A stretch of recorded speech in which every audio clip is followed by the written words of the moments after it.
महाकुंभ यह केवल एक स्पिरिचुअल इवेंट नहीं बल्कि अब एक इकोनॉमिक इवेंट की तरह भी देखा जा रहा है। जानते हैं ऐसा क्यों? ये बात हम कोई पूरी कल्पना के थ्रू नहीं बोल रहे बल्कि इसलिए बोल रहे हैं क्योंकि सरकार ने इस इवेंट को पूरा करने के लिए लगभग 6500 करोड़ का इन्वेस्टमेंट किया है।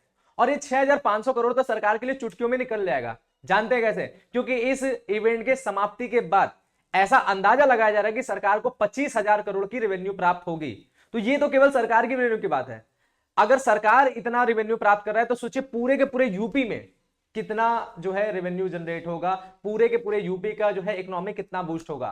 तो ऐसा माना जा रहा है कि पूरे का पूरे यूपी में 2 से 2.5 लाख करोड़ तक का रेवेन्यू जनरेट होगा इस केवल एक इवेंट से, जो आपका 45 दिन के लिए है।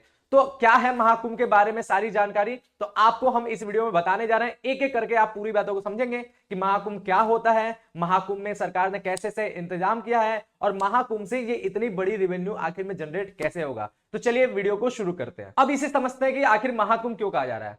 तो देखिए, जो प्रयागराज है वहां पर संगम जो है अपना एक तीर्थ की तरह जाना जाता है। वहां पर हर साल मेला लगता है इसी समय, उसे कहते हैं माघ मेला।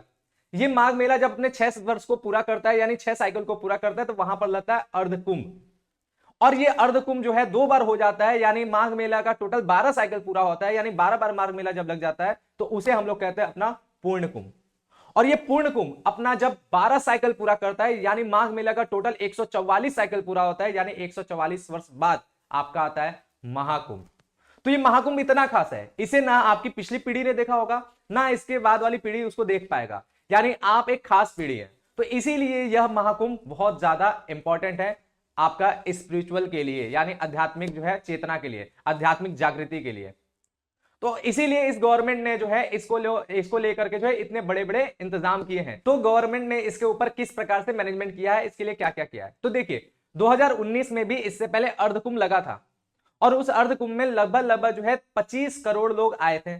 तो इस बार अनुमानित है कि इस बार यहां पर महाकुंभ में लगभग 40 करोड़ लोग आएंगे। तो सरकार उसी को ध्यान में रखते हुए अपने मैनेजमेंट को पूरा किया है। जो पहले का महाकुंभ नगर एरिया था वो 3200 हेक्टेयर का था, उसे बढ़ा करके अब 4000 हेक्टेयर का एरिया बनाया गया है। साथ ही साथ इस पूरे के पूरे एरिया को 45 दिन के लिए एक टेम्परेरी डिस्ट्रिक्ट यानी अस्थायी जिला भी घोषित कर दिया गया है। पहले के कुंभ में जो है केवल 10 टेंट सिटीज बनते थे, अब उसे बढ़ा करके 20 टेंट सिटी बना दिया गया और उसमें जो टेंट है उसकी संख्या 1.6 लाख यानी 1,60,000 जो है बढ़ा दिया गया है, यानी उसमें 1,60,000 टेंट रखे गए हैं। पक्के घाटों की संख्या भी 4 से 9 कर दिया गया है और उसके साथ साथ जो पेंटून ब्रिज जिसे पीपा पुल भी कहते हैं उसकी भी संख्या 22 से बढ़ा करके 30 कर दी गई है। और इस क्षेत्र के टेम्परेरी रोड्स भी जो पहले 300 किलोमीटर होते थे उनको भी बढ़ा करके 400 किलोमीटर कर दिया गया है। स्ट्रीट लाइट्स की भी संख्या जो है 40,000 से बढ़ा करके 67,000 कर दिया गया है। अब देखिए, इस पूरे के पूरे मेले के दौरान जो है कई लोग कल्पवास करते हैं, यानी 45 के 45 दिन पूरा वहां पे रुकेंगे। और साथ ही साथ इतनी ज्यादा भीड़ आ रहा है तो उनके लिए पीने का पानी भी तो चाहिए। तो इसके लिए सरकार ने जो है 1250 किलोमीटर तक का पाइपलाइन बिछाया है, उसके साथ साथ 85 वाटर बूथ्स लगाए हैं और उसके साथ ही साथ जो है टोटल 200 वाटर एटीएम्स भी उस एरिया में इंस्टॉल किया गया है। अब साफ सफाई की बात करें तो हर 15 मीटर की दूरी पर वहां पर एक आपको डस्टबिन दिख जाएगा।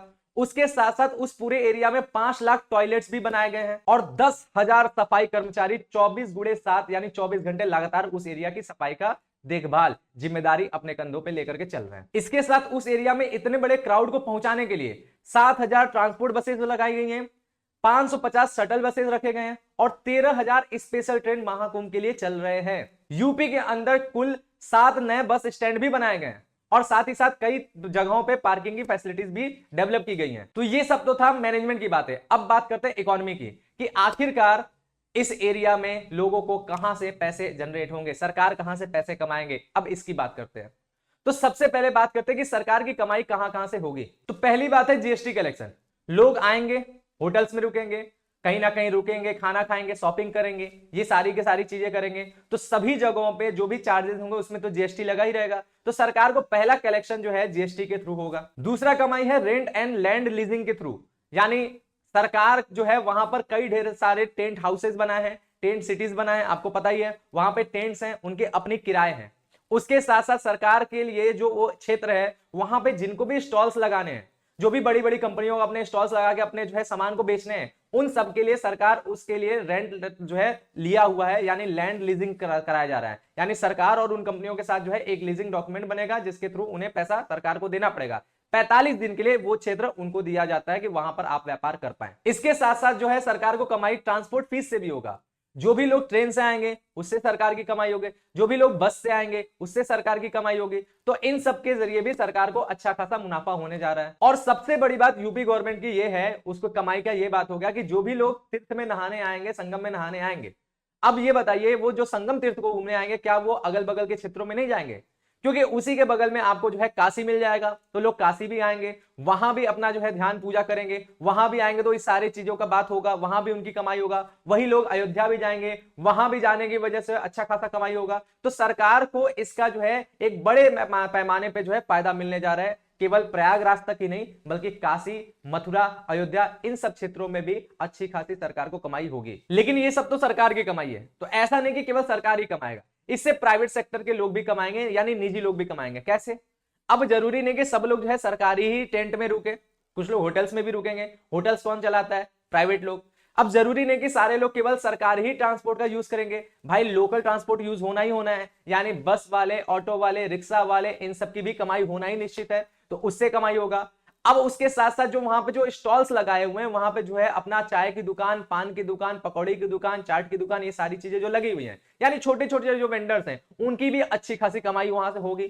तो इसी प्रकार से ये पूरा का पूरा इवेंट एक बहुत बड़ा इकोनॉमिक इवेंट ही होने जा रहा है, और इसीलिए इंडियन कॉर्पोरेट ने इसमें 3000 करोड़ इन्वेस्ट भी किया हुआ है। अभी शुरुआत होते ही आपने इसका इफेक्ट भी देख लिया, मात्र 30 घंटे के अंदर 3 करोड़ लोगों ने वहां पे डुबकी लगा लिया है। तो सोचिए इतना बड़ा भारी डिमांड वहां पे जा रहा है, तो वह उस डिमांड का कितना अच्छा खासा यूज हो सकता है अपने इकोनॉमी के लिए, उससे कितना अच्छा खासा जो है अर्निंग किया जा रहा है और किया जा सकता है आगे भी।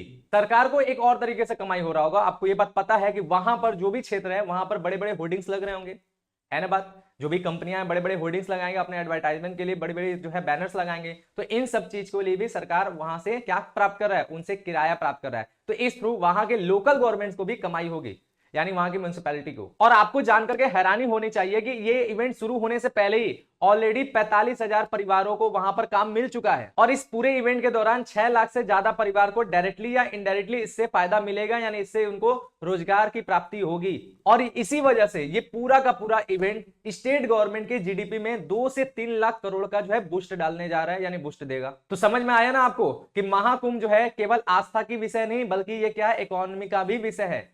वहां पर आप केवल आस्था की डुबकी लगा के अपना आध्यात्मिक उन्नति ही नहीं कर रहे हैं, बल्कि वहां पर जाने से आप अपने देश के स्पिरिचुअली के साथ साथ अपने देश के जो है इकोनॉमिक बूस्ट भी दे रहे हैं, यानी अपने देश की अर्थव्यवस्था की भी उन्नति करा रहे हैं। तो कौन कौन जा रहा है महाकुंभ में, जरूर कमेंट करके बताएं। मिलते हैं हम लोग नेक्स्ट वीडियो में, तब तक के लिए थैंक यू, बाय, जय हिंद।